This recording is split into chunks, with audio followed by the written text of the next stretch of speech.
My name is Logan Mitchell. I'm 26 years old, and until recently, I thought I had my life figured out. I grew up in a small town in Oregon, raised by my father, Thomas Mitchell, and my stepmother, Carla. My mother died when I was 3, and Carla entered our lives a year later. She was always distant, but Dad adored her. So I kept my head down, studied hard, and left home as soon as I could. I hadn't been home much in the past few years. Dad and I kept in touch over the phone, but visits were rare. Carla didn't hide her dislike for me, and I didn't want to cause drama. Then, 2 months ago, I got the call that changed everything. "Logan," said Uncle Ray over the phone, his voice tight. "Your father passed away this morning." The words hit like a freight train. I dropped into the nearest chair, my chest tightening. "What? How?" "Heart attack," he said gently. It was quick. The funeral was quiet, just a few family members and old friends. Carla barely looked at me. I stayed at a motel because she said the house was too full, even though her only daughter, Melanie, had moved out years ago. At the reading of the will, I showed up at the attorney's office in a wrinkled suit. Carla was already there, dressed in all black with dark sunglasses, flanked by Melanie, who looked bored. Uncle Ray nodded at me, his jaw tight. He'd never liked Carla either, but he was loyal to my dad. Mr. Dwyer, Dad's lawyer, began reading. He went through a few small items, gifts for friends, donations to local charities. Then he paused and looked up at me. "To my son, Logan Mitchell, I leave." He cleared his throat. "I'm sorry, but your father made a change to the will a few months ago. It says here, to Logan, I leave my collection of records and personal journals." I blinked. "That's it?" Mr. Dwyer nodded. "Yes. Everything else, house, savings, cars, goes to Carla and Melanie." My mouth went dry. I turned to Carla, who wore the faintest smirk. "You're kidding me," I said. "I'm afraid not," Mr. Dwyer said.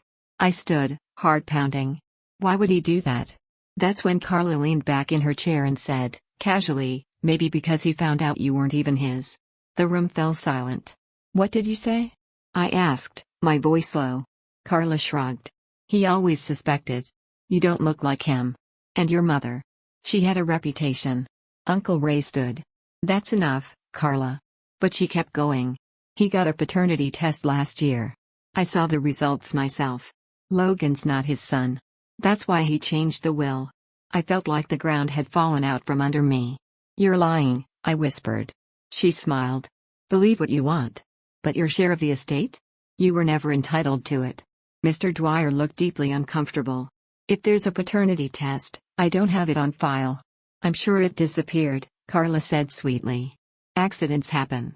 I left the office in a daze, Uncle Ray following close behind. "That woman is evil," he said as we reached the parking lot. "Don't believe a word of it. Your father loved you." "Then why would he do that?" I asked. Ray looked at me, pain in his eyes. "I don't know. But we'll find out." I spent the next few days digging. I went through Dad's journals, hoping to find something, anything, that would explain what happened. Most entries were about work, family, music. But one entry, dated just 6 weeks before his death, stood out. "Carla's been pushing me to change the will. She says Logan isn't mine. I don't believe her, but she's relentless. I'm tired. I don't want to fight." Another, dated a week later. "I told her I wouldn't do it. She said if I didn't, she'd tell Logan herself. I'm afraid. Not of the truth, because I know he's mine, but of what she might do next." I sat back, heart pounding. Dad hadn't believed her. He knew I was his. So why the change? Then it hit me, what if Carla forged the new will? With that thought burning in my mind, I made a decision. I contacted a lawyer, asked about the validity of the will, and started pulling every thread I could find. I even tracked down my medical records, hoping there might be something, blood type, anything, to challenge Carla's lie. Then I remembered, when I was 17, Dad and I had done one of those ancestry DNA tests for fun. I dug through the emails, praying the account still worked. And there it was, our results, side by side. And they matched. A 99.999% paternal match. I stared at the screen, tears stinging my eyes. Dad had always been my father. Carla had lied. And now, I had proof. The moment I saw the DNA results, something inside me shifted. The grief that had weighed me down since Dad's funeral was still there, but now, it was laced with something sharp. Determination. Rage. Carla had lied to my face, at the reading of my father's will, with a smug smile and zero hesitation. And now I had undeniable proof. But the truth alone wasn't enough. I needed to do something with it. I made an appointment with Sarah Whitaker, an estate attorney recommended by Uncle Ray. She was tough, sharp, and had no patience for liars. After I laid everything out, Dad's journal entries, the DNA results, the sudden change in the will, she leaned back in her leather chair and tapped a pen against her notebook. "We have a strong case," she said finally. "If your father was coerced or if the will was forged, we can challenge it. Especially if the original will left assets to you." "I never saw the original," I admitted. She nodded. "But someone might have." "Your uncle?" Uncle Ray confirmed that, yes, the original will had left the house and half the assets to me, and the rest to Carla. "Your dad was fair," he said. "He wanted you taken care of." Sarah got to work fast. She filed a motion to contest the will and requested a court order to inspect its validity. Carla, of course, was furious. She left me a voicemail that started fake sweet and ended with shrieking threats. "You're just a bitter little boy who can't accept the truth," she screamed. "You think some website DNA test will save you?" But I didn't back down. A few days later, I was called to the probate court for a hearing. Carla showed up with a high-priced lawyer and Melanie trailing behind her, arms crossed, an expression icy.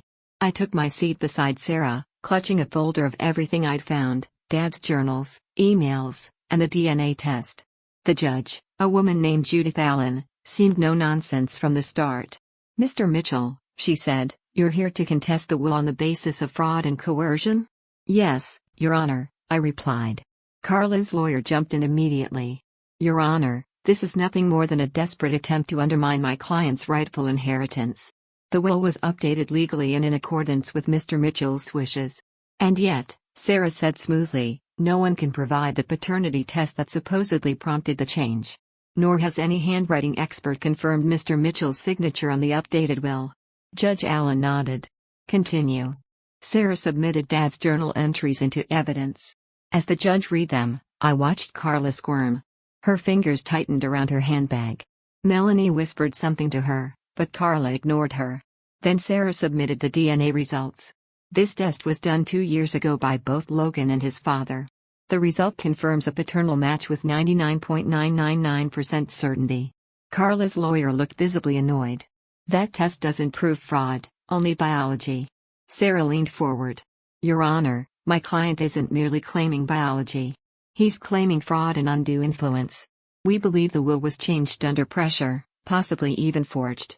And we have handwriting samples from Mr. Mitchell's journals to compare." That's when the real bomb dropped.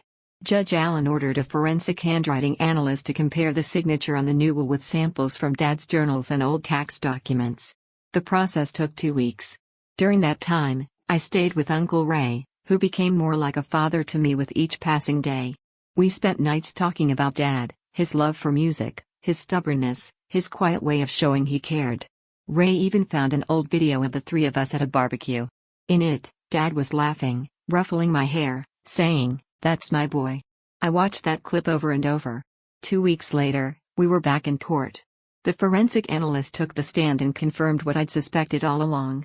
"In my professional opinion," he said, "the signature on the updated will is not consistent with Mr. Thomas Mitchell's handwriting. In fact, I believe it to be a forgery." Gasps rippled through the courtroom. Carla's face went pale. Melanie dropped her phone in shock. Sarah rose slowly. "Your Honor, we respectfully request that the will be declared invalid, and the estate be distributed according to the original will." Judge Allen nodded. "Given the evidence presented, journal entries, DNA confirmation, and handwriting analysis, I find sufficient reason to believe the revised will was fraudulently created. I declare the contested will null and void." Carla jumped to her feet. "This is outrageous. That house is mine." "No," the judge said firmly. "That house, along with all other assets, will be returned to the estate and distributed according to Mr. Mitchell's previous instructions. Half to Logan Mitchell. The other half to Carla Mitchell, as originally designated." The courtroom buzzed. Carla stormed out, dragging Melanie behind her.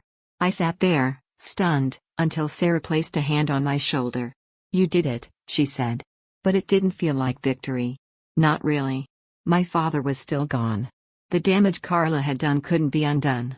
But I had defended his name, and our bond. That meant everything. Back at the house a few days later, I stood in the living room that once felt off limits. Now, it was mine, half of it, anyway. Uncle Ray helped me pack up some of Dad's old things. In his record collection, I found a note tucked inside a sleeve. For Logan. If you're reading this, it means I'm gone. I hope you never doubted how much I loved you. You were always my greatest joy. I held the note to my chest and wept. For a few days after the court ruling, everything felt like calm after a storm. I wandered through Dad's old house, half expecting him to call from the kitchen or tell me to turn the music down. But the silence was thick, and grief still found me in quiet moments. I kept the house just the way it was, at least for now. Dad's recliner stayed by the window, his jazz records untouched, and the framed photo of us at my high school graduation sat proudly on the mantel. It was comforting. A little museum of memories. But of course, the calm couldn't last forever. Carla wasn't finished. I came home one afternoon to find the front door wide open. My heart jumped. I stepped inside and immediately saw a mess, drawers pulled out, photo frames smashed on the floor, and the cabinet where Dad kept his vintage watch collection was empty. I called the police. Nothing valuable had been stolen besides the watches, but I had a sinking feeling Carla had something to do with it. There were no signs of forced entry. Just someone with a key. And Carla did used to live here. When the officer asked if anyone had a reason to retaliate, I gave him her name. She just lost a court case over this house, I said. I wouldn't put it past her. But since there was no hard evidence, they filed the report and left. I changed the locks that night and installed cameras, but the uneasy feeling stayed. 2 days later, I got a letter in the mail, thick, official looking. It was from Carla's lawyer. She was contesting the court's decision. She's appealing? I asked Sarah, my lawyer, who had come over to review the documents. She's desperate, Sarah said. It's a long shot. The judge's ruling was based on multiple forms of evidence, journal entries, DNA, handwriting analysis. But it'll delay the estate settlement. And it could get messy. I groaned. How long are we talking? Months, she said. Maybe more. And just like that, the weight settled back on my shoulders. I had technically won, but now the finish line was being dragged further away. I kept going, trying to live some semblance of a normal life. I returned to work, met up with friends again, and slowly started clearing out parts of the house, carefully, with respect. Dad had left things behind that I didn't even know existed. Old letters. Postcards from college. Even a dusty cigar box filled with tiny baseball trophies from when he was a kid. One evening, I opened a small wooden chest in the attic. Inside was a leather-bound notebook. I flipped through the pages and froze when I saw the title scrawled across the top. For Logan, in case I don't get to say it. It wasn't dated, but it was filled with entries that read like letters. Letters to me. You were 6 the first time I realized you'd probably turn out better than me. I never told you, but the night you stayed up to help me with the broken pipe in the kitchen, I was proud of you. That kind of loyalty. It's rare. If Carla ever tells you otherwise, don't believe her.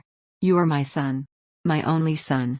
I sat in the attic, tears slipping down my cheeks, reading his words under the pale light of a hanging bulb. It was as if he was still speaking to me.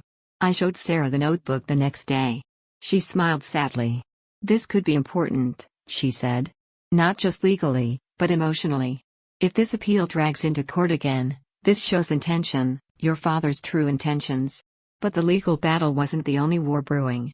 Melanie, my stepsister, had started texting me. First it was cold silence. Then came the jabs. Hope you're enjoying my kitchen. Dad would have wanted me to have the watch collection. You think some court ruling makes you family? At first, I ignored them. I knew she was hurting. But when she showed up at my job, actually walked into my office building, I knew I had to draw a line. What do you want, Melanie? I asked her as I met her in the lobby. She crossed her arms. You know this isn't over, right? I sighed. Mel, I didn't start this. Carla lied. She forged Dad's will. I just set things right. She was his wife, she snapped. She took care of him. You were barely around. I felt that one. Maybe she had a point. I had drifted for a few years after college. But I came back. And I never stopped being his son.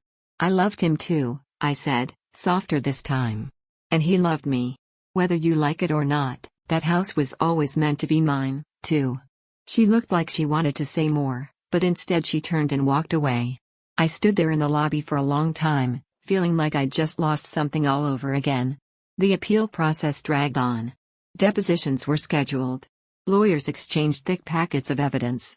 But one thing kept me grounded: the notebook. Every time I felt unsure, I'd read one of Dad's entries. "Don't let anger turn you into something you're not. Be better than that."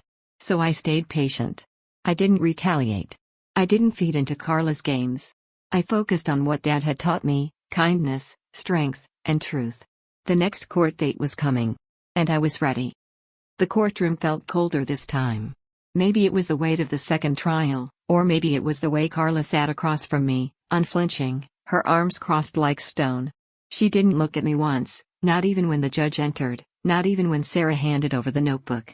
We had filed it as new evidence, the journal Dad left behind in the attic. Sarah argued that its contents reflected not only Dad's state of mind, but his unwavering intention to leave the house, and the rest of the estate, to me. Carla's lawyer wasn't fazed. He leaned on legalese, on technicalities. "There is no way to prove the date of these entries," he argued. "For all we know, Mr. Blake wrote them years before drafting his will. But we also know," Sarah replied calmly, "that the will Carla submitted was forged. And handwriting experts confirmed this journal was written by him, not typed, not edited, not fake. This is the most honest thing we have." The judge nodded, taking notes. The proceedings dragged on for hours. Witnesses were called again. The handwriting analyst repeated his testimony, and the notary who'd been suspiciously absent during the first trial appeared this time, likely subpoenaed. She looked nervous as she admitted she never met with Carla and Dad to sign the will. "I received a pre-signed document through mail," she confessed. "I shouldn't have notarized it. But Carla told me it was urgent and that Blake had already passed away." Gasps rippled through the courtroom. I closed my eyes, gripping the edge of the table. Dad had still been alive when she started lying. Sarah leaned over and whispered, "This helps us a lot." After a short recess, it was time for me to testify. I'd done it once before, but this time it felt different, more personal, more public. I stood, walked to the front, raised my right hand, and swore to tell the truth. Then I told them everything. How I grew up thinking Carla was just my dad's wife, but never quite family. How after Dad's death, she shut me out of everything: no funeral plans, no house access, no communication. How I had to fight just to be allowed to grieve in peace. And how, in the attic, I found the notebook that changed everything. My dad wasn't perfect, I told the court. But he was honest. He loved deeply. That notebook. It wasn't just a bunch of scribbled thoughts. It was him. His voice. The one I've missed every single day since he died. I glanced at Carla. Still no reaction. The judge asked, "Do you believe he intended to exclude Carla from his estate?" I hesitated. I believe he knew who he trusted. I believe he saw what she was capable of. And yes, I believe he wanted to protect his legacy from her. The room was silent when I stepped down. Melanie testified next. I hadn't expected her to show up again, but she did, looking tired, shoulders tense. I watched her closely, wondering if she'd side with Carla again. But then she surprised me. "I used to think Logan was the outsider," she began. "Carla told me stories that made me hate him. Said he didn't care about Dad. That he just wanted the house. I believed her. Until I read that notebook." She looked at me. Our eyes met, and for the first time, she didn't look angry, just ashamed. My dad may not have been perfect, but he didn't deserve to be manipulated. And neither did Logan. I couldn't breathe for a second. Melanie turned back to the judge. "I no longer support Carla's claim." Carla's lawyer tried to object, but the judge waved him off. The closing statements followed. Carla's team painted her as a grieving widow, trying to hold on to the life she built with Dad. Sarah, meanwhile, focused on truth, intention, and integrity. "The evidence has already spoken," Sarah said. "Carla tried to rewrite history. But Mr. Blake left his story behind, in ink, in his own hand. That's the legacy we must honor." Then it was over. The judge said he would issue a ruling in the next 2 weeks. 2 weeks. I thought waiting through the first case had been hard. This was torture. I stayed busy, volunteered, painted the guest room, even tried baking once. Disaster. But nothing really distracted me. Until the envelope came. A thick manila one, sealed, from the courthouse. My hands shook as I opened it. The ruling was in my favor. Again. Not only had the appeal been denied, but the judge issued a scathing reprimand for Carla's actions. She was fined for submitting falsified documents, and a formal investigation into her notary fraud was recommended. I collapsed into the couch, overwhelmed. It was done. The house was mine, for real this time. Dad's belongings, the records, the photos, all of it. And no more legal games. No more threats. No more lies. A few days later, I stood in the backyard with a cup of coffee, watching the wind rustle through the trees. It felt different now. Calmer. Like the place was finally at peace. Melanie showed up that afternoon. She looked nervous, but I let her in. "I don't expect forgiveness," she said. "But I wanted to say thank you. For not pushing me away. For not being like Carla." I nodded. "We all believed what we were told." "I'm trying to unlearn that," she said, offering a small smile. We stood in silence for a while, the distance between us starting to close. I wasn't sure what the future held. But I knew this: Dad was watching. And I would protect what he left behind. With truth. With strength. And with love. 3 weeks after the ruling, I stood at the edge of the old oak tree in the backyard, holding a hammer in one hand and a brass plaque in the other. I had the words engraved the day the verdict came in. I didn't want a fancy memorial. Just something simple. Honest. Like Dad. Blake Randall, builder. Dreamer. Father. I fastened it to the tree with 3 small nails, one for each decade I had with him. The house felt warmer now. No more tension in the air, no more fear that someone might try to take it away. Carla had disappeared from town.